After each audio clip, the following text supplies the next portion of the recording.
live. This is the Jeff Santos Show on the Revolution Radio Network. Rebuilding America together. Now, here's Jeff. Lights up. It is hour 3 of the Jeff Santos Show. Welcome to it, folks. We are live here in the South Coast, here in southeastern Massachusetts. We're here every Monday through Friday, 3 to 6 Eastern Time, 12 to 3 Pacific. And, of course, in the great state of Wisconsin, Madison, Wisconsin, we're on 7 to 10 Central Time on Monday through Friday. Folks, tomorrow we'll be talking with Alan Grayson and, again, Charlotte Denning, who's written a great book.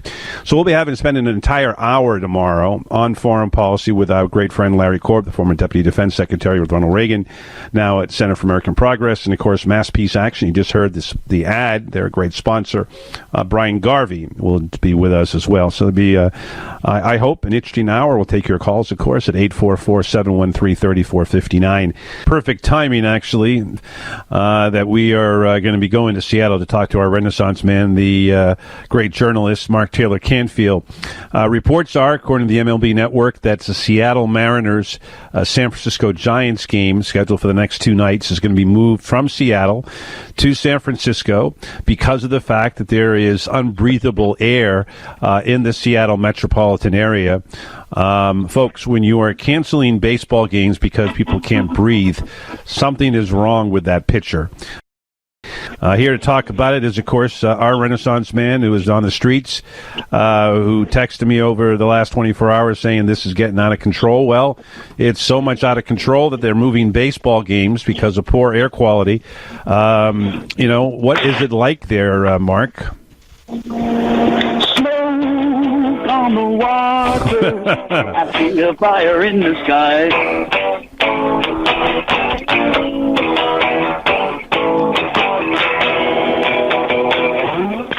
It's like that, Jeff. I can't really tell. I was telling Ron, I can't tell you what it's like because I can't go outside and I can't see out there. So, Smoke on the Water by Deep Purple has now become the theme song for Seattle. Well, one of my favorite songs in the 1970s growing up, actually. We used to play it all the time, my neighbors, when I was in 8th grade, in the back of the Roy's house. First song I ever learned on electric guitar, for sure. There you go. And it's about a fire that took place in Montreux, Switzerland, when Frank Zappa was playing at a casino, and the place burned down. So that's where its roots are from. I was wondering about that. Well, I should learn. I should talk to a musician more often. Well, let me ask you, in all seriousness here, it's good to actually bring some levity to the situation because there's so much awfulness out there in the world today. Is the scenario now where it's a state of an emergency? I mean, if they're canceling baseball games, you would think that a lot of other things have to be canceled. I mean, are the kids going to school in Seattle? I don't know what you guys are doing in terms of school. We just talked to Melissa about her situation in New Jersey. Are people going to work? I mean, do people who work outside? I mean, people, who are not, millionaire baseball players are obviously valuable to the people in Seattle. What is the situation like? What is this? Is there a city of emergency, a state of emergency? Nobody's going outside. So we didn't go outside during the beginning of the pandemic, and now people don't go outside because there's smoke everywhere. And gas masks, respirators, and face masks are now standard issue in Seattle, either because of the many protests where the police use tons of tear gas, or the pandemic, or now the wildfires. So that's Seattle. It looks like cloudy skies here, and it's been that way for many days. It's not overcast, as we usually see most of the year here. It's actually smoke. And so all outdoor activities that I had planned with, Juliana from Brazil, who's really missing the sun, got canceled, and the rafting trip and everything got canceled. So everything's shut down. There are some businesses that are still open, but and of course the USPS, a shout out to the postal workers. I just did a YouTube report called Smoke on the Water Part 2, my second report about what's happening in Seattle, and I gave a shout out because as I was walking down the street, there were the postal workers delivering the mail on time, and they delivered my guitar to me on time. So a shout out to the postal workers. And as I said in my text review, although I haven't received my mail-in ballot yet, and they said that, according to the King County elections, I should get it within 3 weeks of the election. So it's getting, tight deadline here. So I'm hoping I get it soon. But I trust that the USPS workers, guys and gals out there that are doing the job well, will get it done. I know they're very dedicated people, and as I said, they compared to FedEx, who was late on a delivery recently. The U.S. Postal Service actually got this guitar to me in record time, and it's a very unique, one-of-a-kind guitar. So I was very concerned about tracking it, but no, it showed up faster than I thought. They brought it right to my door. So U.S. Postal Service, you rock. Keep up the good work. Well, that's great to hear, and they need help. We need to make sure that they are funded for the next the next millennium. But it's tragic what was happening with the Republicans and the Trump administration against the workers in this country who are delivering the mail. Let me ask you this. I look at the police brutality issue in this country, and so much of it you have been reporting on in Seattle. There have been movements, of course, to recall the mayor. I guess they're trying to do tit for tat and recall Ms. Sawant, the great Democratic Socialist city councilor. What is going on, in terms of the police violence issue? Well, as we reported before, Mayor Jenny Durkan vetoed the city council's budget cuts and personnel cuts to the police department. So I think as far as most of the protest organizers are concerned, there hasn't been much progress at all. Carmen Best, the police chief, did resign the day after the city council voted to cut her salary. And as we were also reported, the Seattle Times reported that over 370 people in the Seattle Police Department, employees, made over $200,000 in salary. And part of that is because of they worked without a contract for a while. So during the contract negotiations, the negotiations actually broke down, so they were working without a contract for a while. So that's back pay. Also, that's partly how one officer was able to make $414,000. I mean, it was crazy to see those numbers, but right now it's sort of at a standstill. The Seattle City Council has to come up with the votes to override the veto, and right now they don't have it because there are a couple council members who voted no against it. And so, yes, and there's also a recall petition out from some conservative elements who have never really liked Socialist Shama Sawant, our city council member. So she's holding a rally tomorrow outside the courthouse. And, I don't know what the air quality is going to be like, but I would, recommend that people who have respiratory issues be careful and check, your air quality forecast, because it's been really bad lately, some of the worst in the world. So, and, we do have wildfires every year, but this year is particularly bad.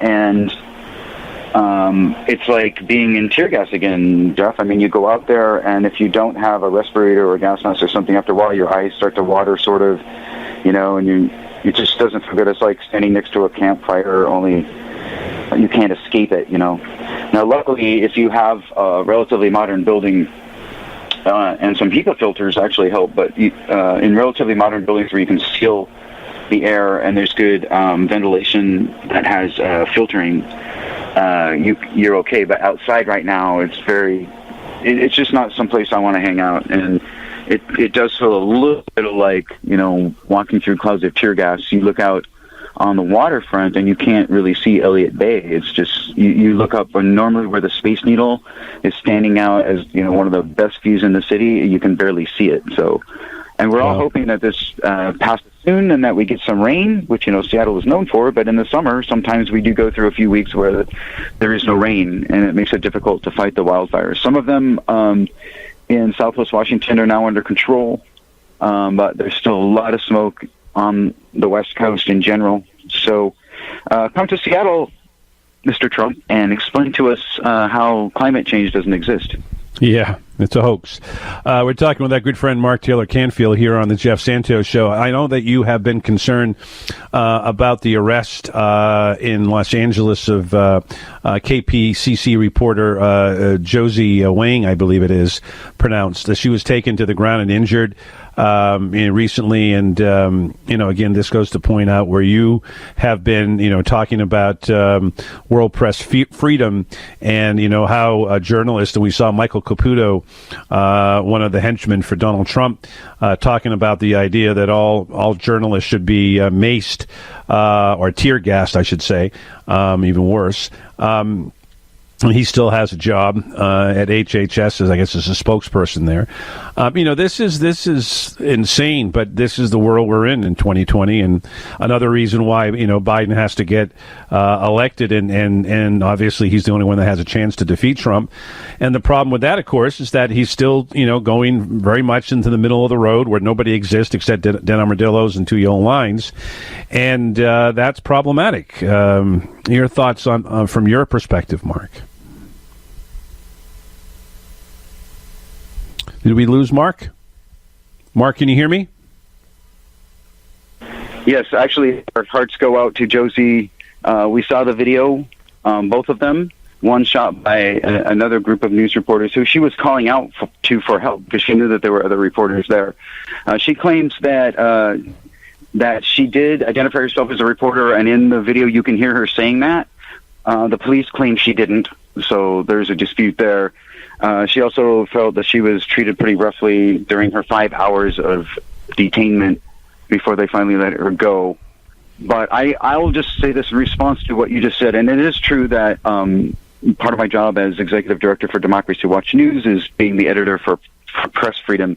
We're currently ranked 45th in the world by Reporters Without Borders on the World Press Freedom Index. One of the reasons we've declined on that rating over the last decade or two is because of arrests and harassment of journalists at protests. And I'll just read to you, if you don't mind, a quick summary of the Seattle City Council resolution that they just passed, which I highly applauded, and I've been calling for this kind of thing for years. Quote, in recent months, journalists, legal observers, and medical personnel have been present to document, observe, and provide aid to those injured, respectively. I think we having some phone issues with our good friend Mark Taylor-Canfield, and hopefully we can correct those. Mark, can you hear me? Yeah, it's going in and out. Folks, just to reiterate he's still connected. There's just something going on out there. He's still connected to us. As we said, there is a major problem with, presumably, and this now affects phones as well, with the air quality. The game between the Seattle Mariners, the San Francisco Giants, scheduled for tonight and tomorrow night, are canceled. And so in the case of Josie Wang, she got arrested while doing her job for KPCC. So that's a violation of freedom of the press, which is the First Amendment to the United States Constitution, and what every journalist has to stand by. So, in general, the police have been very brutal against protesters and journalists at the protests in Seattle and in Portland and in other cities across the country. And so, all sorts of organizations like the Reporters Committee for Freedom of the Press and the Committee to Protect Journalists, Reporters Without Borders, have been calling, for the police departments to allow the reporters to do their job and to protect them from the use of crowd control munitions and arrest, pepper spray, things like that. No doubt. We're talking with Mark Taylor-Canfield. Mark, we lost you for a little bit. I want to ask you again about my commentary, and I know that you are in agreement with me about how Joe Biden has to get those young Bernie Sanders supporters, a lot of people that you talk to, and not only in Washington State, but across the country. He, in a New York Times poll, that granted these were just 4 states, I think it was Pennsylvania, Wisconsin, Minnesota, and Florida. And the difference was that apparently he had 65% of voters aged 18 to 30, but those 30 to 44 was almost a virtual tie. So it is still problematic, and as Paleologus said, that people may be voting for Biden, but the question is how excited are they to do that? Because today's votes are not normal. We don't know if you're going to have allowed vote for mail. You're not going to know if you're going to have it's safe to go and vote at the election, and to wait in lines and so forth. So there's a whole slew of issues here. And as far as I'm concerned, it is not a healthy situation by any means that Joe Biden will become the next president. I think that he needs to reach out. Yes, as I was tweeting earlier to you, or actually, I think I tweeted about this, but I also sent you a text about the fact that Joe Biden needs progressives. It's part of this coalition that he needs to get elected. So he needs to bring them in. And there's room for a lot of people in the party. And I'm really sick of, personally, the Democrats not addressing or countering directly. The same thing that protesters haven't done a good job at, I have to say sometimes, is not countering directly the lies that are being told by the right wing about the fact that Democrats are radical leftists and extremists and all this, when it's actually the people on the right who should be pointing the finger at themselves. Right. But lies get through to some people, and Biden needs to make it very clear, I think, to the voters that the corporate Democrats are a far cry from any radical left-wing Castro-style takeover.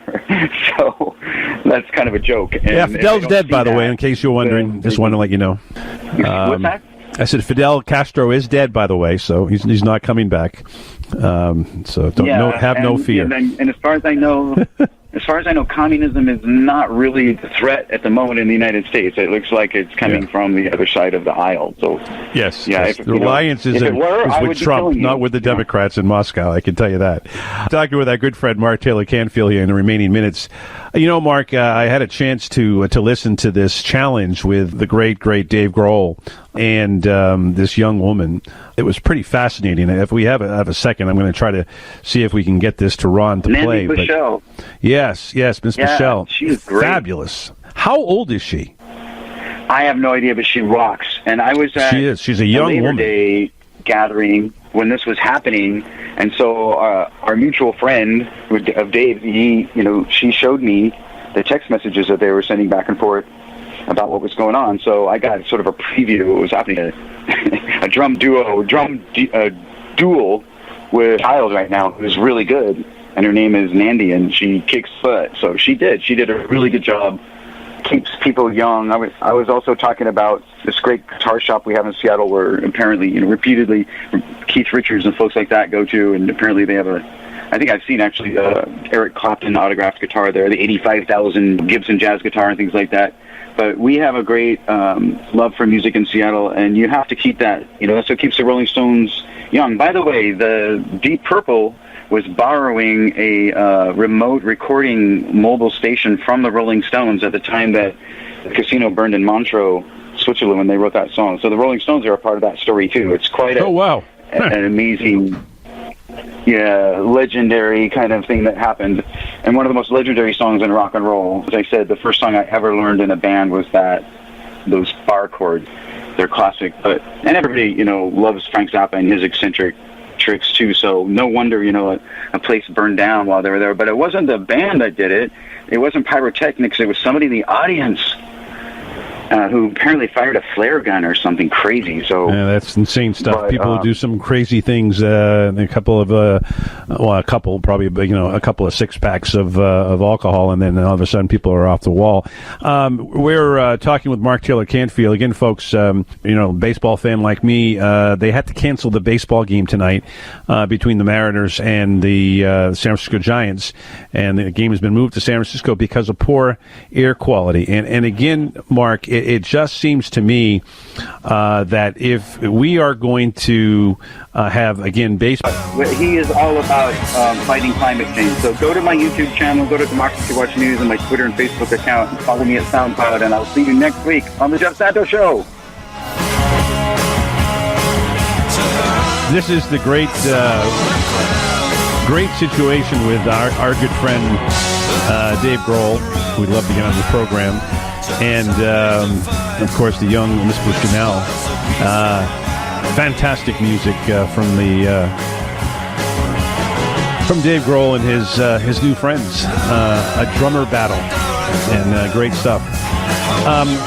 I think we've lost Mark, but let me just say a couple of things here before we do run out. He's still connected. Mark, can you still hear me?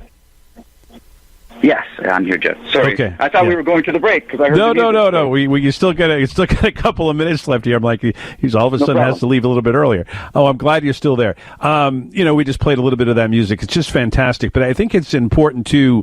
They were talking about equality. She's a person of color, in terms of being a young woman.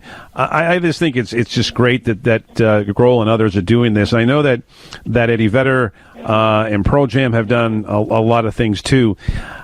I was just commenting. There was an article in the Boston Globe, about Cambridge and two great music venues. The Middle East, which has been around for 30, 40 years, is in the danger of closing, as is the old Cantab Lounge, which I think started in the 1950s. This is a problem across the country with small businesses. We see this Coogan's ad now on TV, unfortunately sponsored by Facebook, but, and kudos to them, but it's, I don't trust them. Do you sense that this is an issue that young people that you talk with are very engaged with now, the idea of trying to save these small businesses? Well, it's part of the daily struggle in Seattle, and now we have the wildfires keeping people indoors, so they're not going out as much to local businesses. As I said in my news report on YouTube on my channel, the local Bartels, which is a family-owned chain of drugstores, are still open every day. They have been, troopers throughout this entire year of always being there to serve the community, which is really amazing to keep things going. The folks at the local, supermarkets and delis still been working through all of this.